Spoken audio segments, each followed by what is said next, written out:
इस राज्य की महिलाओं के लिए बड़ी खुशखबरी। इस तारीख से मिलेगी 1,500 रुपये मासिक पेंशन। यहाँ जाने फॉर्म भरने की पूरी प्रक्रिया। हिमाचल प्रदेश में इंदिरा गांधी प्यारी बहना सुख सम्मान निधि योजना के तहत पात्र महिलाओं को 1,500 रुपये मासिक पेंशन मिलेगी। पहली किश्त जारी हो चुकी है और आवेदन की तारीख से ही पेंशन खातों में जमा होगी। हिमाचल प्रदेश में इंदिरा गांधी प्यारी बहना सुख सम्मान निधि योजना के तहत आवेदन करने वाली महिलाओं के लिए खुशखबरी है। जो महिलाएं 1,500 रुपये की मासिक पेंशन के लिए आवेदन कर चुकी हैं, उनके खाते में अब आवेदन जमा करने की तारीख से ही पेंशन राशि डाली जाएगी, बशर्ते कि वे सभी पात्रता शर्तों को पूरा करती हों।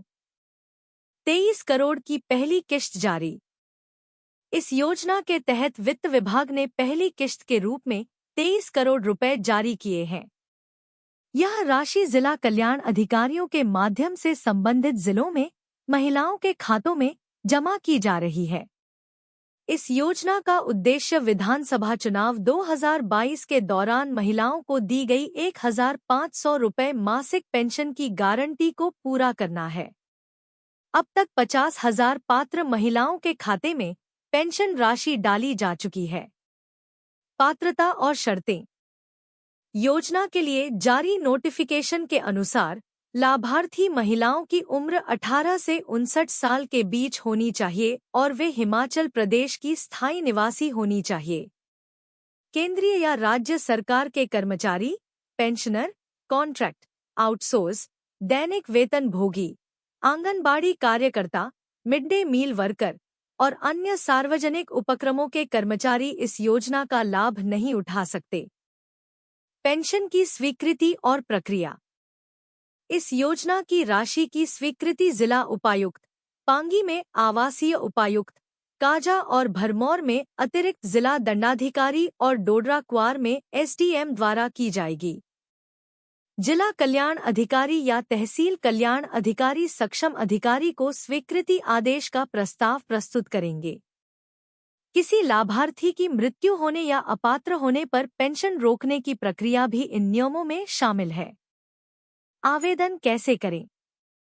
जो महिलाएं अभी तक इस योजना के लिए आवेदन नहीं कर पाई हैं, वे तहसील कल्याण अधिकारी के पास आवेदन फॉर्म जमा कर सकती हैं। आवेदन के साथ आयु प्रमाण पत्र, हिमाचली बोनाफाइड प्रमाण पत्र, बैंक या डाकघर अकाउंट नंबर की पासबुक की फोटोकॉपी, आधार कार्ड की कॉपी और राशन कार्ड की फोटोकॉपी जमा करनी होगी। तहसील कल्याण अधिकारी इन आवेदनों की जांच करेंगे और सुनिश्चित करेंगे कि सभी आवश्यक दस्तावेज संलग्न हैं। विभाग ने जारी किया बयान। सामाजिक न्याय एवं अधिकारिता विभाग के सचिव आशीष सिंघमार के अनुसार राज्य सरकार सभी योग्य महिलाओं को 1,500 रुपये की पेंशन प्रदान करेगी। जिला कल्याण विभाग में चयन प्रक्रिया के समाप्त होते ही महिलाएं इस योजना का लाभ उठा रही हैं। आवेदनों की समीक्षा और उनकी स्वीकृति का काम लगातार जारी है। जिन महिलाओं का चयन हो गया है, उन्हें आवेदन दाखिल करने की तारीख से ही इस योजना का लाभ मिलना शुरू हो जाएगा। इस योजना से प्रदेश की लाखों महिलाएं लाभान्वित होंगी और यह महिलाओं के आर्थिक सशक्तिकरण की दिशा में एक महत्वपूर्ण कदम साबित होगा। Breaking news. बजट 2024 से 8वां वेतन, पुरानी पेंशन सहित 7 मांगे। क्या वित्त मंत्रालय से प्रस्ताव होगा पास? केंद्रीय कर्मचारियों और पेंशन भोगियों के लिए बड़ी खबर। एनसीजेसीएम स्टाफ साइड के सचिव शिव गोपाल मिश्रा ने वित्त मंत्री से पुरानी पेंशन योजना की बहाली, 8वां वेतन आयोग, आयकर स्लैब सुधार और चिकित्सा सुविधाओं में सुधार जैसी 7 मांगों को बजट 2024 से 25 में शामिल करने का अनुरोध किया है। नई दिल्ली। केंद्रीय कर्मचारियों और पेंशन भोगियों के लिए इस बजट से बड़ी उम्मीदें हैं। उन्हें उम्मीद है कि इस बार के पूर्ण बजट में उनकी मांगों को पूरा किया जाएगा। जुलाई में पेश होने वाले बजट को लेकर एनसीजेसीएम स्टाफ साइड के सचिव शिव गोपाल मिश्रा ने वित्त मंत्री से निम्नलिखित मांगों पर विचार करने का अनुरोध किया है। पुरानी पेंशन योजना की बहाली। 1 जनवरी 2004 के बाद भर्ती हुए कर्मचारी पुरानी पेंशन योजना की बहाली की मांग कर रहे हैं। उनका कहना है कि नई पेंशन प्रणाली एनपीएस के कारण उनके परिवारों में असुरक्षा का माहौल है। 8वां केंद्रीय वेतन आयोग का गठन। 7वां वेतन आयोग 1 जनवरी 2016 से लागू हुआ था। इसके अनुसार वेतन आयोग हर 10 साल में लागू होता है। वर्तमान में डीए 50% को पार कर चुका है, इसलिए 8वां केंद्रीय वेतन आयोग तुरंत गठित करने की मांग की जा रही है। पेंशन कम्यूटेशन की बहाली। पेंशन कम्यूटेशन की बहाली की अवधि को 15 वर्षों से घटाकर 12 वर्ष करने की मांग की जा रही है, क्योंकि वर्तमान में ब्याज दरों में गिरावट के कारण कम्यूटेशन की रिकवरी 12 वर्षों में वसूल हो जाती है। आयकर स्लैब में सुधार। सभी केंद्र सरकार के कर्मचारियों के लिए आयकर स्लैब को तार्किक बनाने और स्टैंडर्ड डिडक्शन धारा 88C के तहत डिडक्शन और अन्य छूट प्रदान करने की मांग की जा रही है। पेंशन भोगियों को आयकर से छूट। रिटायरमेंट के बाद पेंशन भोगियों को आयकर से छूट देने की मांग की जा रही है, क्योंकि उनके खर्च बढ़ जाते हैं और उनकी आय सीमित हो जाती है। चिकित्सा सुविधाओं में सुधार। केंद्रीय कर्मचारियों और रेलवे कर्मचारियों के लिए सीजीएचएस और आरएलएचएस के तहत चिकित्सा सुविधाओं में सुधार करने की मांग की जा रही है, ताकि विशेष उपचार के लिए अस्पतालों में भर्ती होना आसान हो सके। आवास ऋण की वसूली की पद्धति में सुधार। गृह निर्माण भत्ते की वसूली की पद्धति को संशोधित करने की मांग की जा रही है, ताकि पहले मूलधन की वसूली हो और बाद में ब्याज की कटौती की जाए।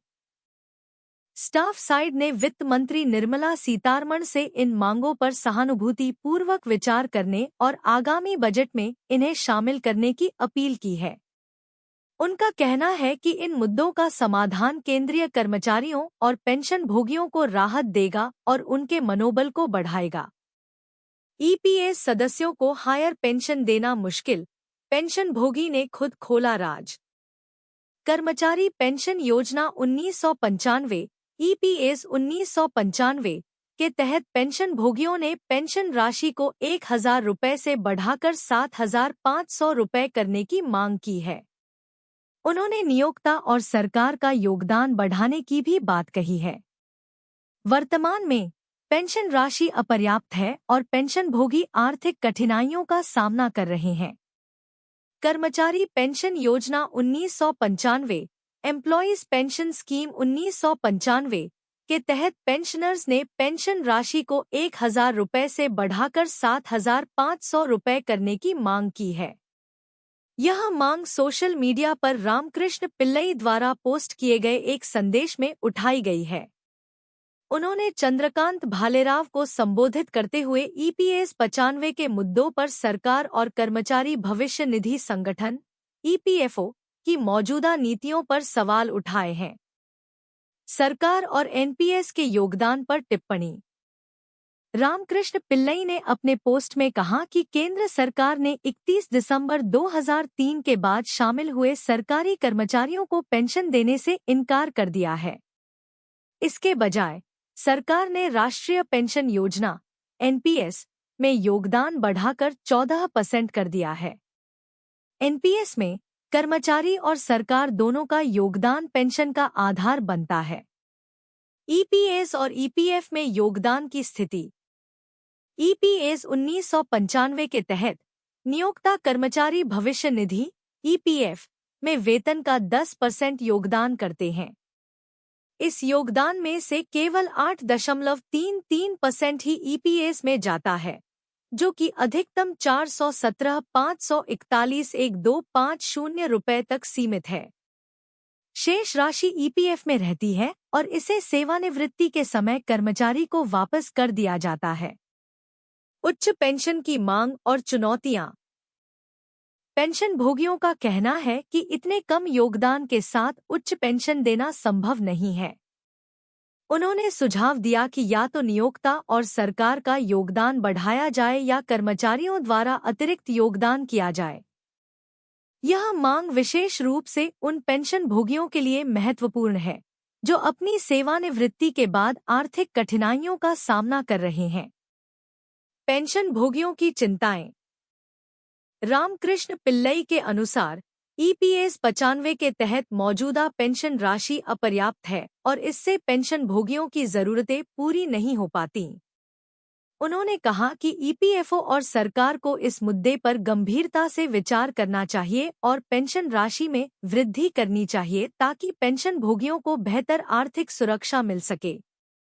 ईपीएस 1995 के पेंशन भोगियों की मांगें और चिंताएं महत्वपूर्ण हैं और इन पर ध्यान देने की आवश्यकता है। ईपीएफओ और सरकार को इस पर विचार करना चाहिए कि कैसे पेंशन राशि को बढ़ाया जा सकता है और पेंशन भोगियों की आर्थिक स्थिति को बेहतर बनाया जा सकता है। पेंशन भोगियों के सुझाव और उनकी समस्याओं का समाधान करना सरकार और ईपीएफओ की प्राथमिकता होनी चाहिए।